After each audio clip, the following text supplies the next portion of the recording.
Habari gani Mwanakyeo TV, kama ni mara yako ya kwanza tafadhali subscribe na turn notification. Karibu katika ulimwengu wa siasa. Jina langu ni Mwanakyeo TV.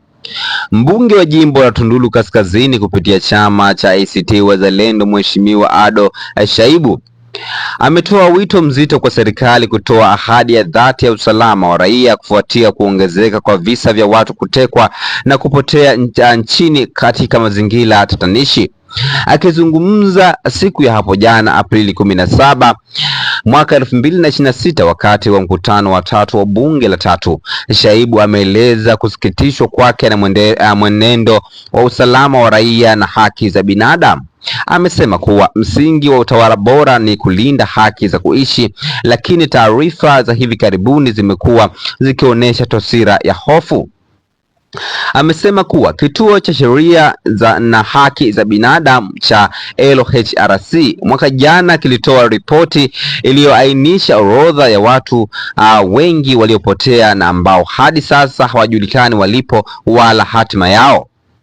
Kwa sababu hii ni wizara ya utawala bora, lazima tupate commitment, yani ahadi ya dhati ya serikali kwamba tutakuwa na usalama wa juu ya visa hivi vya watu kutekwa na kupotea.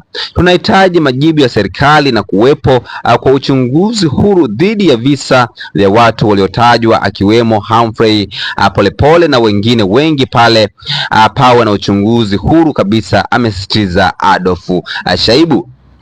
Mbali na suala la utekaji, Adolf Shaibu amepigilia msumari katika vita dhidi ya rushwa, akidai kuwa serikali ya Chama cha Mapinduzi haina nia ya dhati kupambana na ufisadi mkubwa.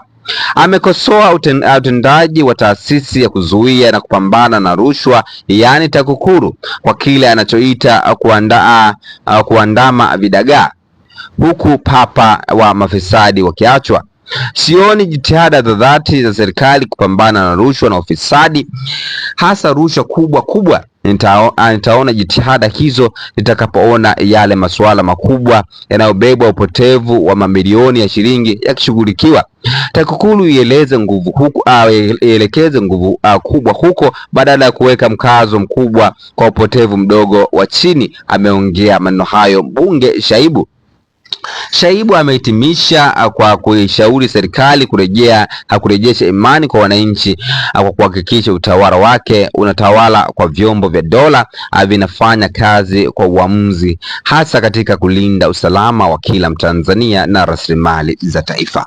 Una maoni gani kwa hichi ambacho amezungumza Adolf Shaibu? Tafadhali shusha maoni yako katika sehemu ya comment section. Bye bye.